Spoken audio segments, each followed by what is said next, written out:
नमस्कार दोस्तों, एक बार फिर स्वागत है यूट्यूब चैनल पर। मैं सुनील चौरसिया। कल हमने हिंदी की पेडागॉगी पढ़ी हुई थी, उसी को हम आगे पढ़ाएंगे। ठीक है, तो कल हमने पेडागॉगी स्टार्ट की थी, हिंदी की पेडागॉगी है ना। कई बार हमें ये नाम सुनते हैं, पेडागॉगी शब्द सुनते हैं तो हमें लगने लगता है पेडागॉगी है कि पेडालॉजी है कि साइकोलॉजी है। तो हम देखते हैं यहाँ पेडागॉगी की बात कर रहे हैं, यानी शिक्षा शास्त्र से, यानी संबंधित विषय का जो शिक्षा शास्त्र होता है उसी को पेडागॉगी कहते हैं, है ना।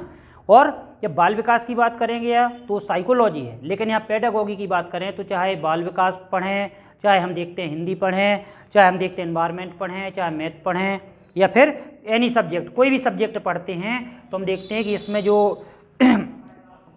टीचर्स का एग्जाम होता है तो उसमें हम देखते हैं पेडागॉगी आती है संबंधित सब्जेक्ट की, तो उससे तात्पर्य होता है शिक्षा शास्त्र से। और शिक्षा शास्त्र के अंतर्गत हम देखते हैं भाषाई क्वेश्चन जो आते हैं उसे पेडागॉगी कहते हैं। ठीक है, आपने देखा होगा कि जितने भी एग्जाम होते हैं आपके टीचर से रिलेटेड, तो हम देखते हैं कि हम क्वेश्चन पेपर पूरा करके आते हैं, लेकिन हम देखते हैं कि जो पेडागॉगी आ जाती है वो नहीं बनती है। तो यहाँ पे कुछ इस प्रकार से पेडागॉगी को पढ़ाने की कोशिश कर रहा हूँ ताकि आपको रटना नहीं पड़े। तो कल हमने पहला लेक्चर पढ़ा हुआ था पेडागॉगी का, उसमें हमने पढ़ा हुआ था भाषा के प्रकार के बारे में पढ़ा हुआ था, देख सकते हैं आप एग्जाम एनालिसिस पे सर्च करके। तो हमने देखते हैं किसके बारे में पढ़ा था, भाषा के बारे में पढ़ा हुआ था। तो भाषा की बात होती है तो भाषा का अर्थ क्या होता है, किस धातु से बना है, और अर्थ क्या होता है तो बोलने से, है ना। और हम देखते हैं साधारण हम देखते हैं कि जब भी हम बोलते हैं, अपने विचारों का आदान प्रदान करते हैं, तो उसके लिए किसी न किसी माध्यम की आवश्यकता होती है। वह माध्यम क्या होता है, हमें भाषा, यानी कोई भी भाषा होती है तो हम देखते हैं कि अपने विचारों को हम व्यक्त करते हैं, आपस में बात करते हैं। तो हम देखते हैं कि उन सभी को आदान प्रदान करने के लिए, संप्रेषण करने के लिए किसकी आवश्यकता होती है, भाषा की। तो हम यहाँ हिंदी भाषा की पेडागॉगी पढ़ रहे हैं। तो कल हमने भाषा के रूपों को पढ़ा था। कितने रूप होते हैं, मौखिक और लिखित। मौखिक को ही उच्चारित बोल देते हैं, और लिखित तो जब भी पूछा जाए, पिछली वीडियो में हम पढ़ चुके हैं कि मौखिक भाषा की प्रारंभिक इकाई है या मूल इकाई है, या उच्चारित भाषा की मूल इकाई है, तो क्या पढ़ेंगे, ध्वनि, ना कि वर्ण। ध्वनि से मतलब किससे है, उच्चारण से। ठीक है, लेकिन यदि आ जाए लिखित भाषा की मूल इकाई है तो फिर हम किसको पढ़ेंगे, लिखित की बात होगी तो फिर वर्ण को पढ़ेंगे या फिर अक्षर को पढ़ेंगे। ठीक है, अब इसके बाद हम पढ़ते हैं, इस वीडियो में हम चर्चा करेंगे हिंदी भाषा सीखने का क्रम।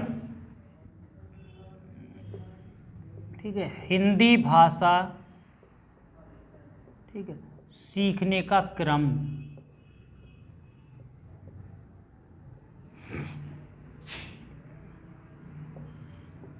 हिंदी भाषा सीखने का क्रम।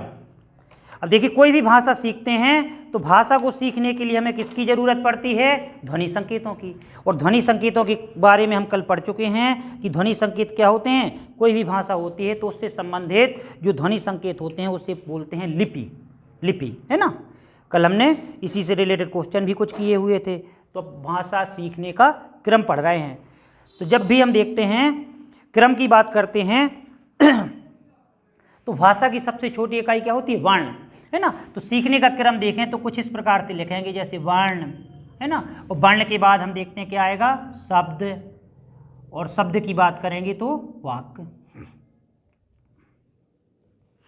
पढ़ते हैं ना, तो भाषा के सीखने का क्रम क्या होगा, वर्ण, फिर शब्द, फिर वाक्य। अब वर्ण को हम पढ़ ही चुके हैं, वर्णमाला में अच्छी तरह से पढ़ते हैं कि हिंदी वर्णमाला में वर्णों की संख्या कितनी होती है, या हम देखते हैं कि भाषा की सबसे छोटी इकाई है तो भी वर्ण बोल सकते हैं। लेकिन यदि वर्ण और ध्वनि दिया गया है और उच्चारित भाषा की छोटी इकाई पूछते हैं तो उच्चारित में हम लिखते हैं ध्वनि, और जब लिखित की बात करेंगे तो वर्ण। ठीक है, अब वर्ण जो होते हैं तो हम देखते हैं कि हिंदी वर्णमाला में टोटल कितने वर्ण होते हैं, 52 वर्ण होते हैं जब भी बात करते हैं वर्णों की। और हम देखते हैं कि वर्ण को किस प्रकार से परिभाषित कर सकते हैं, तो वर्ण वह ध्वनि है जिसको हम देखते हैं अलग नहीं किया जा सकता, खंडित नहीं किया जा सकता, ये इसके टुकड़े नहीं किए जा सकते हैं, तो हम देखते हैं वर्ण कहलाती है। वर्ण के अंतर्गत हम देखते हैं स्वर को भी पढ़ते हैं और व्यंजन को भी पढ़ते हैं। तो हम देखते हैं जब भी वर्ण की बात होगी तो हम देखते हैं भाषा की सबसे छोटी इकाई है, और हम देखते हैं जिससे विभाजित नहीं किया जा सकता है, अविभाज्य होती है, अखंडित होती है, अखंड इकाई है। और हम देखते हैं कुछ भी, जैसे हम कहें का, पा, मा, है ना, तो ये सब क्या है, वर्ण हैं। बस हम ये देखते हैं कि आपने देखा होगा इसके अंतर्गत, वर्ण के अंतर्गत हम देखते हैं स्वर को भी पढ़ेंगे, व्यंजन को भी पढ़ेंगे। लेकिन अब देखना जितने भी वर्ण होते हैं तो वर्ण का जो उच्चारण करते हैं तो हम देखते हैं कि जब भी उच्चारण की बात करते हैं तो हम देखते हैं कोई भी वर्ण होता है तो हम देखते हैं स्वर भी आते हैं, व्यंजन भी आते हैं। अब स्वर क्या होते हैं? स्वर अपने आप में यानी स्वतंत्र रूप से बोले जाने वाले वर्ण स्वर कहलाते हैं। कभी भी आपने स्वरों के नीचे हम देखते हैं कि तिरछी लाइन खींची नहीं देखते हैं, यानी जो हलंत होता है। क्यों? क्योंकि हम देखते हैं कि स्वर की स्वयं की ध्वनि होती है। लेकिन स्वर के बाद जितने भी व्यंजन की बात करते हैं तो व्यंजन क्या होते हैं? जिन्हें हम स्वतंत्रता पूर्वक नहीं बोल सकते, ये जिन्हें बोलने के लिए हम देखते हैं स्वरों की जरूरत होती है। अब जैसे ये लिखा हुआ है, का लिखा है, माँ लिखा है, पा लिखा है, यानी इसका मतलब है कि ये स्वर सहित है। जब का की बात करेंगे, माँ की बात करेंगे तो इसमें हम देखते हैं ध्वनि शामिल है इसमें। लेकिन जब इस चीज़ की ध्वनि को निकाल दिया जाए, यानी का को हम इस प्रकार से लिख दें, का प्लस आ, यानी हम देखते हैं ये क्या हो जाएगा? इसकी ध्वनि हो जाएगी। इसको जब अलग कर देंगे तो ये पूर्ण रूप से क्या हो जाएगा? यहाँ पे हम देखते हैं व्यंजन वर्ण आ जाएगा, यानी इससे इसकी ध्वनि निकाल दी गई है। अब इसी प्रकार से यदि माँ की बात करें तो हम देखते हैं जब इससे इसकी ध्वनि को निकाल देंगे तो इसमें हलंत लग जाएगा। उच्चारण किसका? माँ को पढ़ते हैं तो आ का उच्चारण आता है ना। इसी प्रकार पा को, यानी वर्ण क्या है? सबसे छोटी इकाई है। अब हम देखते हैं, कई बार आपको इसमें आपने पढ़ा होगा उसमें, अब यहाँ पेडागोगी की बात कर रहे हैं, नहीं तो इस पर भी चर्चा कर सकते थे कि इसमें कितनी ध्वनियाँ हैं। जैसे आपने बोला तो एक बात, एक को देख सकते हैं, एक शब्द को, जैसे लिखा है राम। अब यदि आ जाए कि राम शब्द में कितनी ध्वनियाँ हैं तो हम देखते हैं, हमें ये देखना है कि ये क्या है? रा, ये भी व्यंजन है, माँ भी व्यंजन है। तो हम रा की बात करें तो क्या है? तो रा, अब इसमें हलंत लगा सकते हैं। वो कौन सी आ का उच्चारण हो रहा है? बड़े आ का। तो हम देखते हैं इस प्रकार से लिख सकते हैं। अब प्लस माया, तो हम देखते हैं माँ में हलंत लगा सकते हैं और इसके बाद इसकी ध्वनि निकाल देंगे तो हम देखते हैं कितनी ध्वनियाँ हो जाएंगी? तो इस प्रकार से 4 ध्वनियाँ हो जाएंगी ना। तो इस प्रकार से तो राम हम देखते हैं इतने से मिलकर बना हुआ है। इसमें बड़े आ का उच्चारण हो रहा है, इसमें छोटे आ का उच्चारण हो रहा है। लेकिन वर्ण की बात करते हैं तो हम देखते हैं कि इसमें सार्थकता नहीं होती है, यह केवल ध्वनि संकेत होते हैं। ठीक है, तो कोई भी वर्ण की बात करते हैं तो इनमें सार्थकता नहीं होती है, यानी अपने आप में इनका कोई निश्चित अर्थ नहीं होता है। तो वर्ण की बात करते हैं तो इनकी सार्थकता नहीं होती है। अब जैसे वर्ण को पढ़ रहे हैं, शब्द को पढ़ रहे हैं, वाक्य को, और कई वर्ण मिलकर क्या बनाते हैं? शब्द।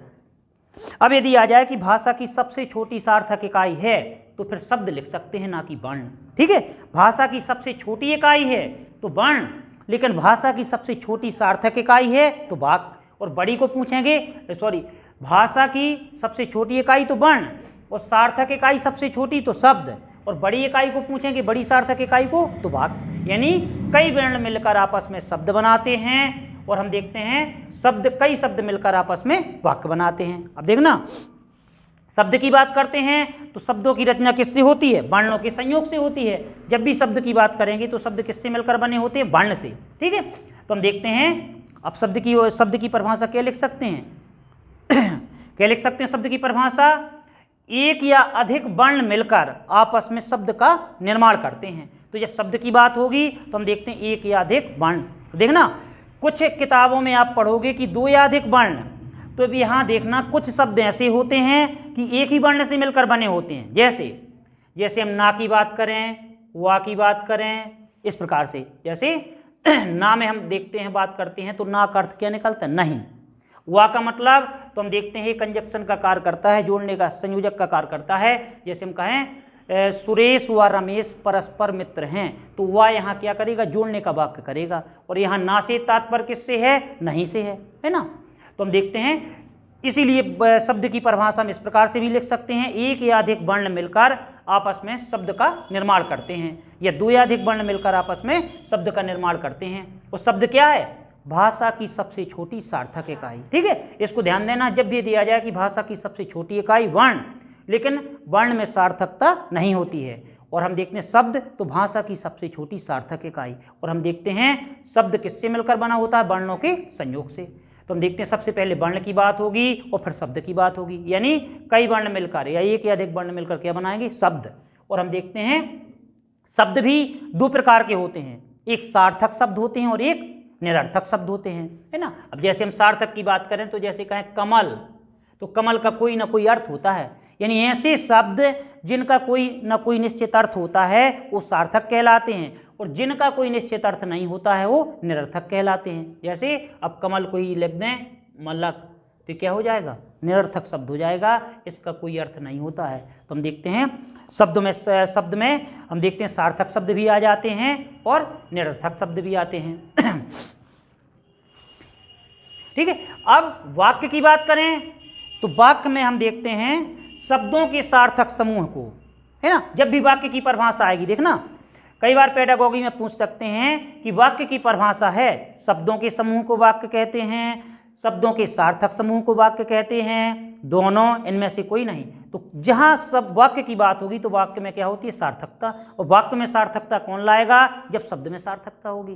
तो हम देखते हैं शब्दों के सार्थक समूह को वाक्य कहते हैं। कुछ भी, वह खाना खाता है ना, या वह घर जाता है, तो हम देखते हैं इस वाक्य का कोई ना कोई अर्थ निकल रहा है। तो जितने भी वाक्य होते हैं तो हम देखते हैं वो सब क्या होते हैं? वाक्य हम देखते हैं अर्थ की दृष्टि से सार्थक होते हैं। तो वाक्य का कोई निश्चित अर्थ निकलना चाहिए, वो सार्थकता कहलाती है। इसको हम पढ़ते भी हैं, है ना, कि जब हम हिंदी में उसमें यहाँ पेडागोगी की बात कर रहे हैं, जब उसकी बात करेंगे तो वाक्य के कितने अंग होते हैं, है ना, कितने तत्व होते हैं। तो वाक्य के अंग कितने होते हैं? जब भी वाक्य के अंग की बात करेंगे तो हम देखते हैं अंग से मतलब होता है जिससे मिलकर वाक्य बना होता है, या उसी को क्या कह सकते हैं? भाग होते हैं या अवयवी तत्व होते हैं। तो वाक्य की जब बात करेंगे तो मुख्य रूप से कितने अंग होते हैं? 2। वाक्य के कितने अंग होते हैं? 2। एक होता है हम देखते हैं उद्देश्य, और कई बार यहां से क्वेश्चन आते हैं और हम कंफ्यूज होते हैं, और एक होता है विधेय। एक होता है उद्देश्य और एक होता है विधेय। तो जब भी वाक्य की बात करते हैं तो कितने अंग होते हैं? 2, उद्देश्य और विधेय।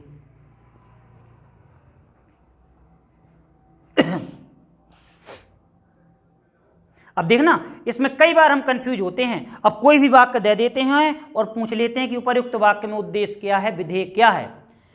तो उद्देश्य वाक्य का जो कर्ता होता है वह वाक्य का उद्देश्य होता है। तो उद्देश्य की स्पेलिंग यदि यहाँ सही लिखें तो उद्देश्य की स्पेलिंग क्या होगी? सब्जेक्ट के तौर पर इंग्लिश में यदि हम सही करते हैं, देखना, तो जो वाक्य का कर्ता होता है वह उसका उद्देश्य होता है। और विधेय की बात करते हैं तो वाक्य में कर्ता के द्वारा जो कार्य किया जाता है, यानी वर्ब की बात करें, क्रिया की बात करें, या सॉरी कर्म की बात करें, ऑब्जेक्ट की बात करें, तो हम देखते हैं क्या हो जाएगा? विधेय। देखना, अब कहें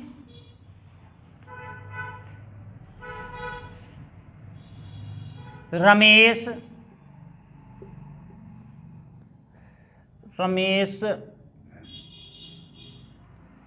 ठीक है, कुछ भी लिख दें, रमेश वर्ग 3 ठीक है की तैयारी करता है।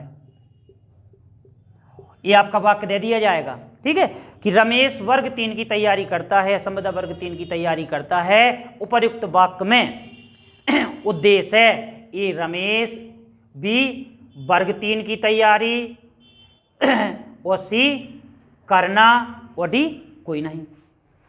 तो हमें यहां हम देखते हैं कि उपर्युक्त वाक्य में उद्देश्य क्या होगा? रमेश, है ना। क्यों? क्योंकि जो वाक्य का कर्ता होता है वह उसका उद्देश्य होता है। अब जैसे हम वैसे अंदाज लगाएं तो रमेश का उद्देश्य क्या है? वर्ग 3 की तैयारी करना या वर्ग 3 उत्तीर्ण करना। हम गलत करेंगे। तो जब यहाँ उद्देश्य की अंग्रेजी एम ना लेके हम देखते हैं सब्जेक्ट के तौर पे पढ़ते हैं, तो रमेश यानी वाक्य का कर्ता कौन है? तैयारी कौन कर रहा है? रमेश।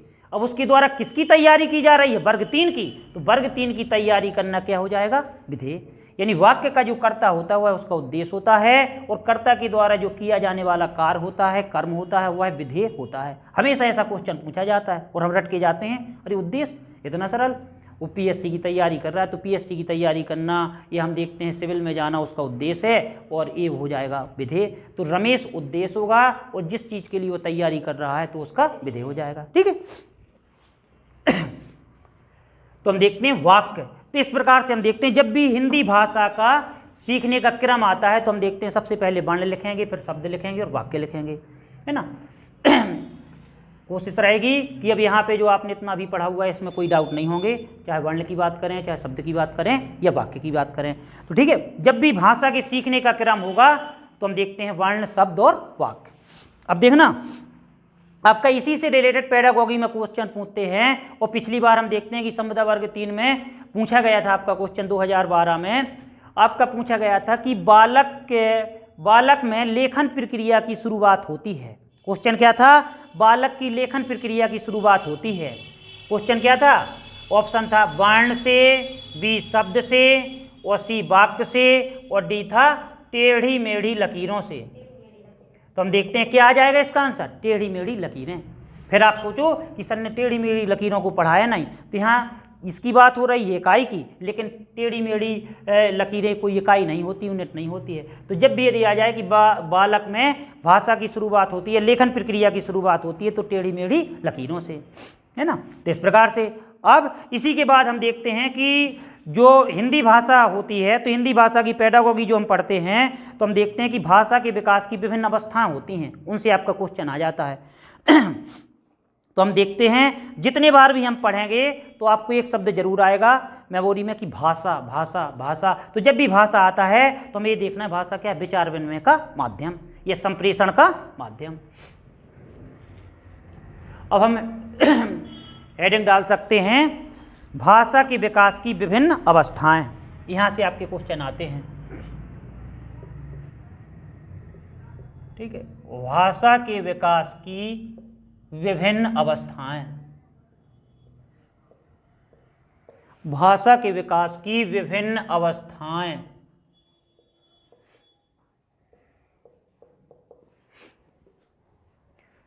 भाषा के विकास की विभिन्न आवश्यकताएं, अवस्थाएं, ठीक है।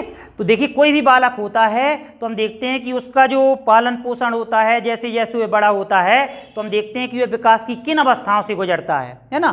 तो जब भी भाषा के विकास की अवस्थाओं को पढ़ेंगे तो जब भी पहली अवस्था को पढ़ेंगे तो पहली अवस्था क्या हो जाएगी, प्रारंभिक ध्वनियों की अवस्था। तो पहले पॉइंट बना सकते हैं प्रारंभिक, ठीक है, ध्वनियों की अवस्था, प्रारंभिक ध्वनियों की अवस्था।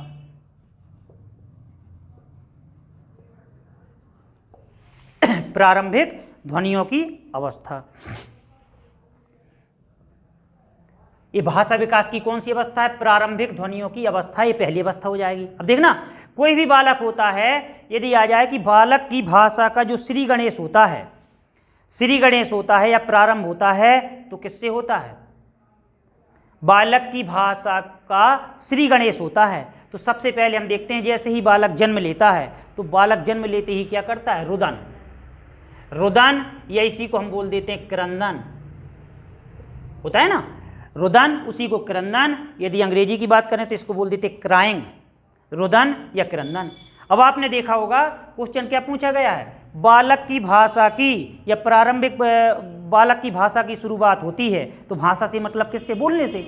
और हम देखते हैं कि शिशु, आपने पढ़ा होगा साइकोलॉजी में भी हमने पढ़ा हुआ है कि जब तक शिशु का जन्म नहीं होता है तो माता की नाभि रज्जु द्वारा हम देखते हैं कि बालक वहाँ से जुड़ा होता है। उस संरचना को क्या कहते हैं, अपरा, या उसी को कहते हैं प्लेसेंटा। और जैसे ही वहीं से हम देखते हैं न्यूट्रिशन प्राप्त करता है और वहीं से हम देखते हैं रेस्पायरेशन करता है, श्वसन करता है। लेकिन जैसे ही हम देखते हैं कि माता की नाभि रज्जु से संपर्क टूट जाता है तो बच्चा हम देखते हैं, यानी जन्म होता है तो नाभि रज्जु से संपर्क टूट जाता है, तो हम देखते हैं कि मनुष्य क्या है, मनुष्य स्तनी, और स्तनियों में हम देखते हैं कि श्वसन अंग की बात करते हैं तो क्या होते हैं, फुफ्फुस, फेफड़े। तो आपने देखा होगा कि जैसे ही बालक जन्म लेता है तो जन्म के समय वह रोता है, रोता है, और हम देखते हैं क्यों रोता है। और कुछ बालक ऐसे भी होते हैं कि जन्म के समय नहीं रोते हैं, तो जो पहली बार रोना होता है वो क्रंदन कहलाता है, रुदन कहलाता है। और आपके 2-3 प्रकार से आपका क्वेश्चन आ सकता है कि बच्चे के पहली बार रोने को, अब रोने से मतलब भाषा के निकलने से है, तो उसी को रुदन कहते हैं, उसी को क्रंदन कहते हैं। और बालक में क्रंदन प्रक्रिया की शुरुआत हो जाती है जन्म से, जन्म के कुछ समय बाद, 5 मिनट बाद, 10 मिनट बाद। तो जैसे ही बालक जन्म लेता है उसमें वो रोता है, चिल्लाता है, उसी को कहते हैं रुदन या क्रंदन। तो बालक के पहली बार रोने को क्या कहते हैं, क्रंदन या रुदन। ठीक है। अब रुदन की बात करते हैं तो हम देखते हैं कि आपने देखा होगा कि जो बालक रोते नहीं हैं, तो हम देखते हैं कि डॉक्टर उनको जानबूझ के रुलाते हैं। क्यों रुलाते हैं? क्योंकि जन्म के समय हम देखते हैं कि बालक के जो फेफड़े होते हैं, लंग्स जो होते हैं, वो इनएक्टिव होते हैं, निष्क्रिय होते हैं, और उनको सक्रिय अवस्था में लाने के लिए बालक को रुलाया जाता है। तो जब भी यदि आ जाए कि बालक की भाषा की प्रक्रिया की प्रारंभिक अवस्था है या शुरुआत कहाँ से होती है? रुदन से। और रुदन या क्रंदन की प्रक्रिया क्या होती है? जन्म से। बस कन्फ्यूज करने के लिए दे देते हैं जन्म के तुरंत बाद, 5 मिनट बाद, 5 सेकंड बाद। तो जब हम देखते हैं इस प्रकार से हम देखते हैं कि प्रारंभिक ध्वनियों की अवस्था, तो बालक की भाषा का श्री गणेश कहाँ से होता है? रुदन से। ठीक है, रुदन क्रंदन एक ही चीज होता है। जब भी हम कंफ्यूज होते हैं तो देख सकते हैं क्राइंग कहते हैं दोनों को एक साथ, है ना। अब इसके बाद हम देखते हैं दूसरी अवस्था जो होती है, विभिन्न अवस्थाएं पढ़ रहे हैं तो उसको लिख सकते हैं निरर्थक शब्दोच्चारण की अवस्था। ठीक है, निरर्थक शब्दोच्चारण की अवस्था।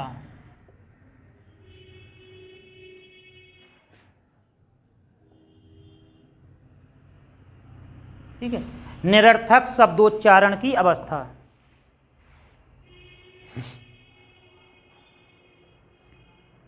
निरर्थक शब्दोच्चारण की अवस्था।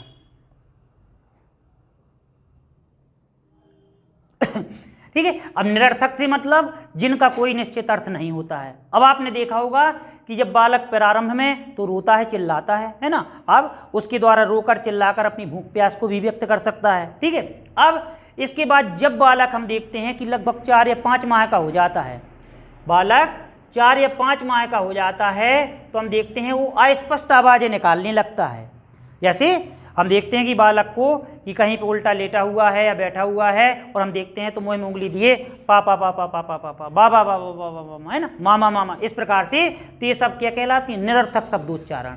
तो हम देखते हैं कि जब बालक शब्दोच्चारण की बात होती है तो निरर्थक शब्दों का उच्चारण करने लगता है तो लगभग 4 से 5 माह में। साइकोलॉजी में भी हम पढ़ते हैं कि बालक में बबलिंग की क्रिया की शुरुआत हो जाती है, यानी अस्पष्ट आवाजें निकालना। अस्पष्ट आवाजें निकालने लगता है तो 4 या 5 माह में, है ना। तो 4 या 5 माह में।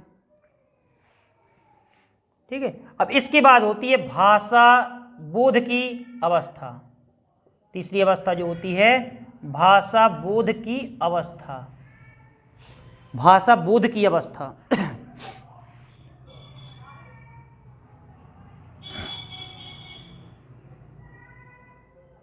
अब देखिए, बोध से तात्पर्य किससे होता है? समझ से, समझने से। तो इसका तात्पर्य होता है जब भी हम देखते हैं कि शिशु की बात होती है, बालक की बात होती है, तो भाषा का प्रयोग करने से पहले वह समझने लगता है। यानी जब भी वह भाषा बोलता है तो उसको बोलने से पहले समझने लगता है। मान लो कोई भी शब्दों का उच्चारण करता है तो हम देखते हैं उनको पहले समझता है और फिर बाद में बोलता है, यानी समझने की प्रक्रिया पहले हो जाती है। तो इसमें लिख सकते हो शिशु भाषा का प्रयोग करने से पहले उसे समझने लगता है। यानी शिशु जब लगभग 12 माह का हो जाता है, यानी 1 साल के करीब पहुंचता है, तो हम देखते हैं कि भाषा का प्रयोग करने से पहले उसको समझने लगता है, यानी उसमें आकलन शक्ति का विकास हो जाता है। क्वेश्चन आपका क्या बन सकता है कि भाषा या शिशु की बात करते हैं तो शिशु में आकलन शक्ति का विकास हो जाता है या होने लगता है तो लगभग 1 वर्ष में। लगभग कितने वर्षों में होने लगता है? 1 वर्ष में। यानी दूसरों की क्रियाओं को समझना, जैसे कोई भी एक्टिविटीज कर रहा है तो हम देखते हैं कि उसको समझ लेता है, उसके भावों को समझ लेता है ना। लेकिन भाषा बोध की अवस्था लिख रहे हैं, समझ रहे हो ना। तो शिशु भाषा का प्रयोग करने से पहले उसे समझने लगता है, पहले समझता है बाद में बोलता है। यही हमने पढ़ा है कि पहले बालक में सुनने की क्रिया होती है कि बोलने की? तो पहले सुनने की क्रिया पहले होती है। क्यों? यदि बालक को किसी ऐसे एनवायरनमेंट में रख दिया जाए जहां उसे सुनने को नहीं मिले तो बोलेगा नहीं। क्यों? जब तक वो आकलन नहीं कर लेता है, जब तक उसमें आकलन शक्ति का विकास नहीं हो जाता है, जब तक हम देखते हैं वो शब्दों का या भाषा का प्रयोग नहीं करता है, यानी बोलता नहीं है। ठीक है, तो शिशु हम क्या कर सकते हैं इसमें भाषा बोध की अवस्था में क्या लिख सकते हैं कि शिशु भाषा का प्रयोग करने से पूर्व उसे समझने लगता है, और समझने से तात्पर्य उसमें आकलन शक्ति का विकास हो जाता है और दूसरों की क्रियाओं और भावों को समझता है। और हम देखते हैं लेकिन बोलना अभी भी शुरू नहीं उसमें हो रहा है, सार्थक शब्दों की बात हो रही है। इसमें क्वेश्चन आपका किस प्रकार का बनेगा कि हम देखते हैं कि बालक में आकलन शक्ति का विकास हो जाता है तो फिर लगभग 1 वर्ष या 12 माह जो भी आ जाए। ठीक है, लगभग लिखा होगा जरूर। अब है प्रथम शब्द की अवस्था।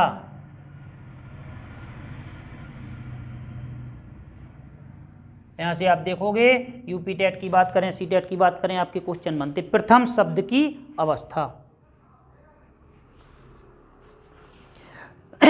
आ जाता है कि बालक प्रथम शब्द को बोलने लगता है। तो अब हमने पहले पढ़ लिया है कि बोलने से पहले बालक समझता है। अब जब बालक 1 वर्ष का लगभग हो जाता है तो उसमें समझ का ज्ञान आ जाता है, आकलन शक्ति का विकास हो जाता है। अब प्रथम शब्द की अवस्था तो हम देखते हैं लगभग बालक जब 14 माह का हो जाता है, जब बालक लगभग 14 माह का हो जाता है, 12 से 14 माह का हो जाता है, तो हम देखते हैं प्रथम शब्द बोलता है। क्वेश्चन क्या आएगा कि बालक प्रथम शब्द बोलने लगता है, तो हम देखते हैं कि लगभग 14 माह की अवस्था में बालक प्रथम शब्द बोलने लगता है। और फिर हम देखते हैं कि बालक किसके द्वारा सीखता है? अनुकरण के द्वारा। तो अनुकरण के द्वारा धीरे धीरे अन्य शब्दों को सीखने लगता है। तो प्रथम शब्द की अवस्था, ये बालक प्रथम शब्द बोलता है, शब्द की अवस्था। ठीक है, तो बालक प्रथम शब्द कब बोलने लगता है? तो लगभग 14 माह। ठीक है, 14 माह की बात होगी। अब है अगली हेडिंग बना सकते हैं शब्द वाक्य की अवस्था। ठीक है, शब्द वाक्य की अवस्था। अब इसका तात्पर्य क्या है कि बालक शब्दों से वाक्य बनाना सीख जाता है या सीखने का प्रयास करने लगता है। तो पहले हम देखते हैं बोध का ज्ञान होता है, फिर प्रथम शब्द का ज्ञान होता है या बोलता है, फिर हम देखते हैं शब्द से वाक्य बनाना। अब हम देखते हैं इसके अंतर्गत क्या होता है, बालक शब्द से वाक्य बनाने का प्रयास करने लगता है। अब देखना यहाँ से क्वेश्चन किस प्रकार से आने लगते हैं कि बालक सबसे पहले जो शब्द बोलता है तो संज्ञा शब्दों का प्रयोग करता है, सर्वनाम शब्दों का प्रयोग करता है, क्रिया का प्रयोग करता है। ऐसे क्वेश्चन आएंगे। तो जब तक हमें इसके बारे में पता नहीं है कि संज्ञा क्या है, ठीक है, सर्वनाम क्या है और क्रिया क्या है, तो क्वेश्चन क्या आ जाएगा? ए बी सी और डी कोई नहीं। बालक सबसे पहले किन शब्दों का प्रयोग करना सीखता है? संज्ञा, सर्वनाम, क्रिया, कोई नहीं। क्या होगा? अब देखना है, रटने की बिल्कुल बात नहीं है। अब आपने पढ़ा होगा संज्ञा क्या है? संसार में जितने भी नाम हैं, रटना नहीं है, बिल्कुल हिंदी में हम रटते नहीं हैं। संसार में जितने भी नाम हैं संज्ञा हैं, चाहे वो स्थान का नाम हो, व्यक्ति का नाम हो, है ना, जगह का नाम हो, किसी भी का। यहाँ तक कि हम देखते हैं जहाँ से हम आए हैं, जहाँ हमने जन्म लिया, जहाँ हम जा रहे हैं, जो हम खा रहे हैं, सभी का कोई ना कोई नाम होता है। और जितने भी नेमिंग वर्ड होते हैं सभी संज्ञा होते हैं। तो संज्ञा से मतलब क्या होता है? नाम। यानी कोई भी नाम हो, वस्तु का नाम हो, स्थान का नाम हो, है ना, जो भी नाम होते हैं, जितने भी नाम होते हैं संज्ञा। अब समझना, सर्वनाम क्या होते हैं? जो संज्ञा के स्थान पर प्रयोग किए जाते हैं। जैसे हम कहें मोहन, अब देखना थोड़ी देर के लिए, मान लो आपका नाम मोहन है और बार बार मैं आपको मोहन कहूँगा तो आपको ये लगेगा कि यार नाम ले रहा है ना। तो हम देखते हैं सर्वनाम क्या होते हैं। सर्वनाम का शाब्दिक अर्थ क्या होता है? सबका नाम। और सर्वनाम का अर्थ क्या होता है? हम देखते हैं कि सर्वनाम में क्या होती है? हम देखते हैं सम्मान की भावना निहित होती है। यानी जो शब्द संज्ञा के स्थान पर और सम्मानजनक, जैसे थोड़ी देर के लिए हम मोहन मोहन बार बार किसी को कह रहे हैं, और यदि हम थोड़ी देर के लिए कह रहे अरे आप कब आए, यानी आपका प्रयोग किया। तुम कब आए, तो तुम का प्रयोग किया। तो ये मोहन के स्थान के लिए प्रयोग कर रहे हैं, चाहे आपकी बात करें चाहे तुम की बात करें, और ये क्या हो जाएगा? हम देखते सर्वनाम हो जाएगा। तो हम देखना थोड़ी समझना है हमें। और क्रिया क्या होती है? कोई भी कार्य, उठना, बैठना, जागना, सोना, रोना, धोना। और साधारण अर्थों में हम देखते हैं क्रिया से मतलब किसी कार्य के होने से है। अब आपका यहाँ से क्वेश्चन जैसे बनेगा, जैसे कुछ भी, जैसे उठना, ठीक है, बैठना, जागना, सोना, रोना, कुछ भी। अब ये सब क्या है? क्रिया। और क्रिया की जब भी बात होती है तो हम देखते हैं कि क्रिया में ना आता है। अब यहाँ से आपका कई बार क्वेश्चन पूछा जाता है। एक होती है धातु।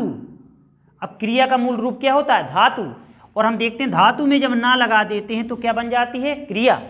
अब क्वेश्चन आपका आता है, ये आपका कई बार परीक्षा में पूछा जाता है, देखना, पढ़ना क्रिया में है। अब ए आ जाएगा पठ धातु, बी आ जाएगा पठ इस प्रकार का लिखा, और सी आ जाएगा पढ़, और डी आ जाएगा। क्वेश्चन क्या पूछा गया है? हिंदी की पेडागोगी पढ़ रहे हैं और हम देखते हैं क्वेश्चन क्या पूछा गया है कि पढ़ना क्रिया में कौन सी धातु है? अब हमें धातु का पता होना चाहिए। पढ़ना क्रिया में कौन सी धातु है? बिल्कुल नहीं रटना है। क्या होगा? अब देखना, गलती हम क्या करते हैं, हिंदी पढ़ रहे हैं और सोच लेते हैं कि संस्कृत तो पठ लगाते हैं, जबकि गलत है। रटना है ही नहीं है। क्या पढ़ा? धातु प्लस ना।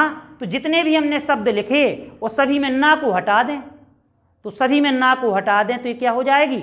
क्रिया हो, धातु हो जाएगी। तो पढ़।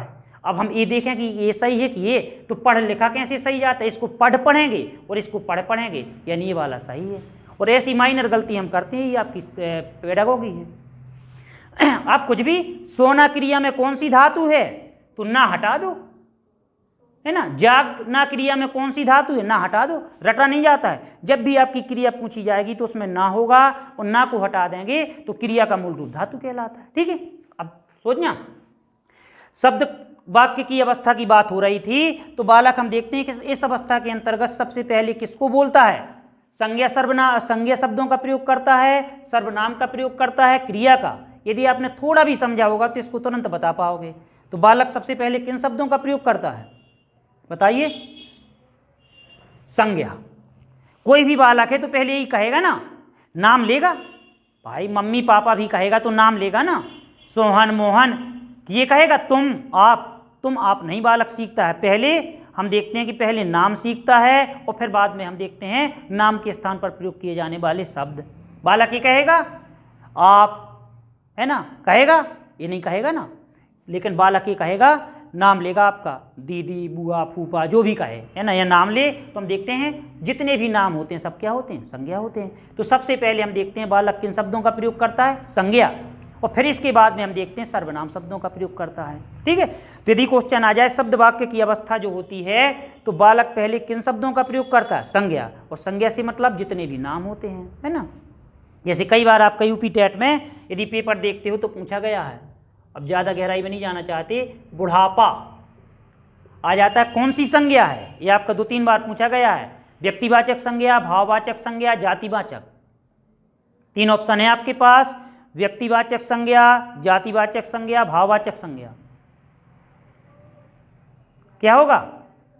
तो व्यक्तिवाचक भी नहीं होगा, ना ही ना ही जातिवाचक होगा। बुढ़ापों की कोई जाति नहीं होती है। अब ये क्या है? भाववाचक। भाववाचक संज्ञा क्या होती है? वे शब्द, भाववाचक संज्ञा की बात करते हैं तो ना, जिन्हें हम ना तो स्पर्श कर ना तो हम देखते हैं, जिन्हें ना तो हम देखते हैं।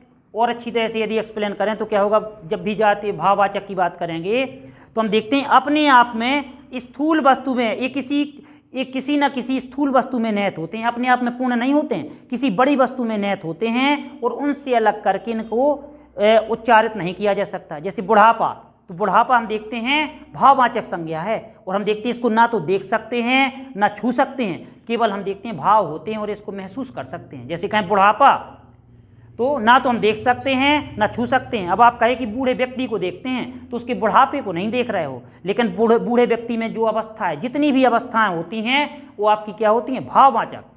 जैसे कहें मकान में सफेदी है, तो सफेदी क्या है? मकान का गुण है। मकान बड़ी वस्तु कहला जाएगी, सफेदी छोटी वस्तु। यानी मकान स्थूल है तो सफेदी क्या हो जाएगी? सफेदी, चमक, ये सब क्या हो जाएगी? भाववाचक। जैसे कहें ईमानदारी, तो ईमानदारी क्या है? भाववाचक संज्ञा है। अब हम कहें कि कह रहे हैं रमेश बहुत ईमानदार है, देखें तो इसमें कैसी ईमानदारी हम भी देखें, तो देख नहीं सकते, क्योंकि ईमानदारी क्या है? गुण है, भाव है। तो हम देखते हैं जब भी कुछ भी, चतुराई, ये सब क्या हैं? भाव हैं और इनको ना तो देख सकते हैं ना छू सकते हैं, केवल महसूस कर सकते हैं।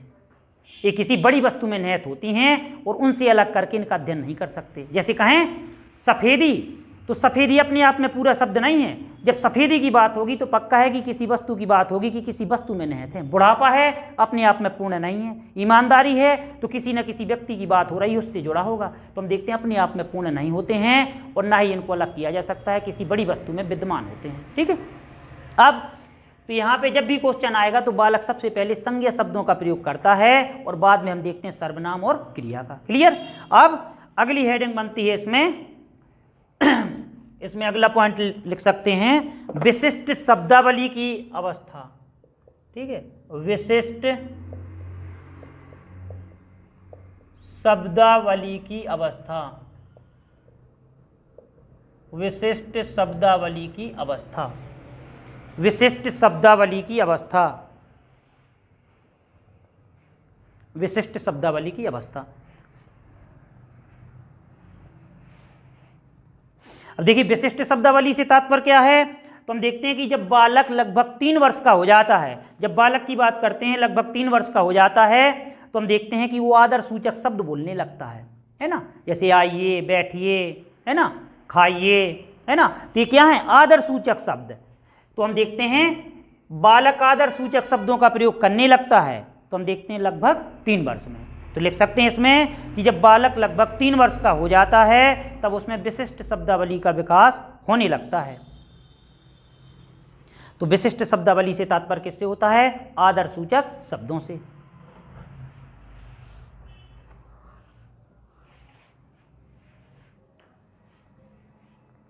अब इसके बाद हम अगला पॉइंट बना सकते हैं, वाक्य प्रयोग की अवस्था।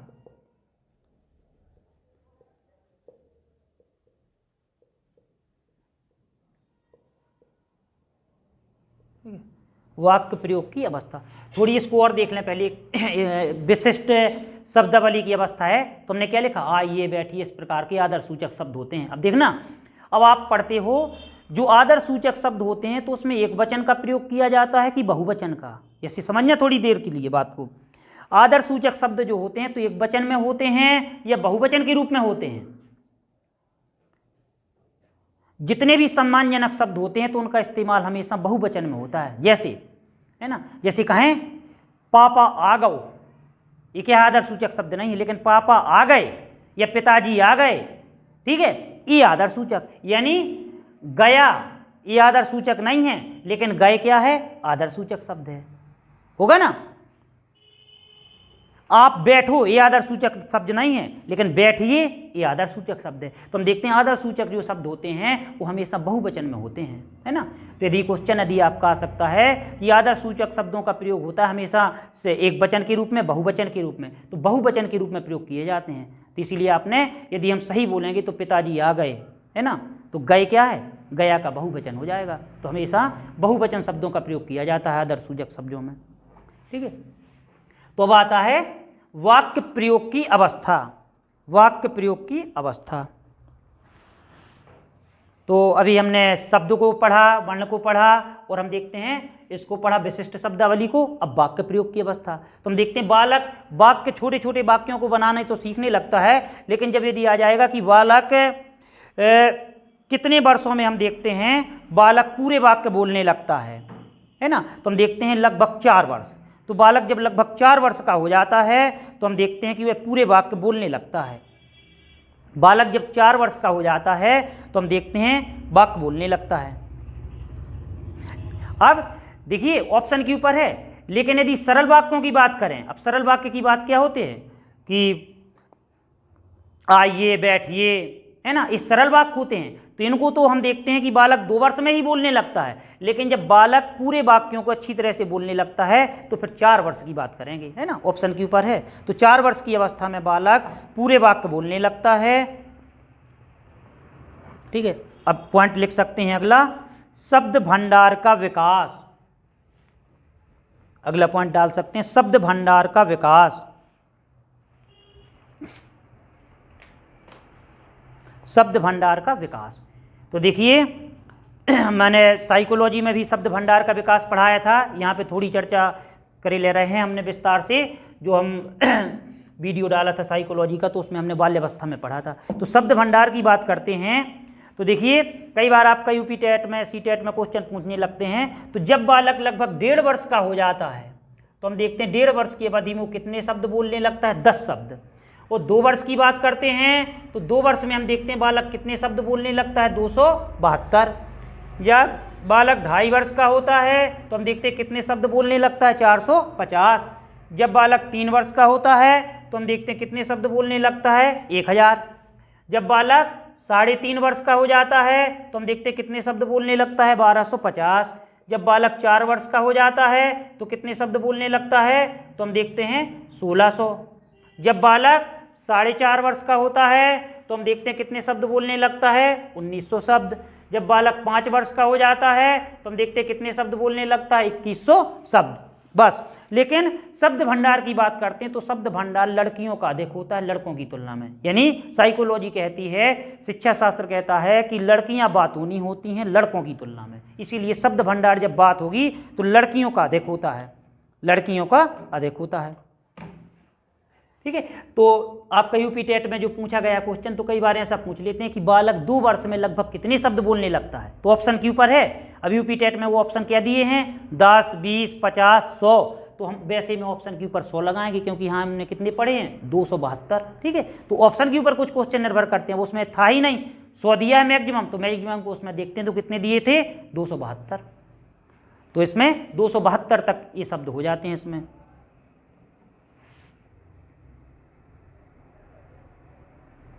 ठीक है, अब एक अंतिम अवस्था और लिखना है, इसकी हेडिंग डाल सकते हैं, शुद्ध उच्चारण, शुद्ध उच्चारण की अवस्था, है ना, शुद्ध उच्चारण की अवस्था।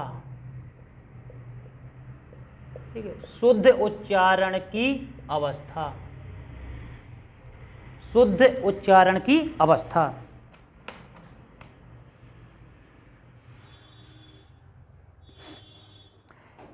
यदि आ जाए कि भाषा विकास की प्रारंभिक अवस्था होती है तो ध्वनियों की अवस्था, लेकिन यदि आ जाए कि भाषा विकास की अंतिम अवस्था कौन सी होती है, तो शुद्ध उच्चारण की अवस्था। यानी यह भाषा विकास की अंतिम अवस्था होती है, इसमें बालक शुद्ध बोलना सीख जाता है। और लगभग कितने वर्ष में, जब बालक 3 वर्ष का हो जाता है तो हम देखते हैं शुद्ध और अशुद्ध में अंतर जान जाता है, यानी वो अशुद्धियाँ निकालना सीख जाता है, उसका जो प्रोनाउंसिएशन होता है, उच्चारण होता है, वो शुद्ध हो जाता है।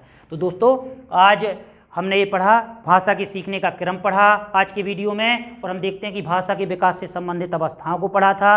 पिछली वीडियो में हमने भाषा के प्रकार को पढ़ा था, लिपि के बारे में पढ़ा था। अब अगले वीडियो में हम लेकर आएंगे भाषा विकास से जुड़ी हुई अगली अवस्थाएं हमने कंप्लीट कर ली हैं, तो अगला वीडियो होगा और कोशिश होगी कि आपके डाउट सारे क्लियर किए जाएं। और हम देखते रहिए लगातार वीडियो को, ऑनलाइन क्लासेस को, और जो भी आपके विचार आते हैं तो आप कमेंट्स कर सकते हैं संबंधित विषय की ज़्यादा से ज़्यादा जानकारी के लिए। धन्यवाद।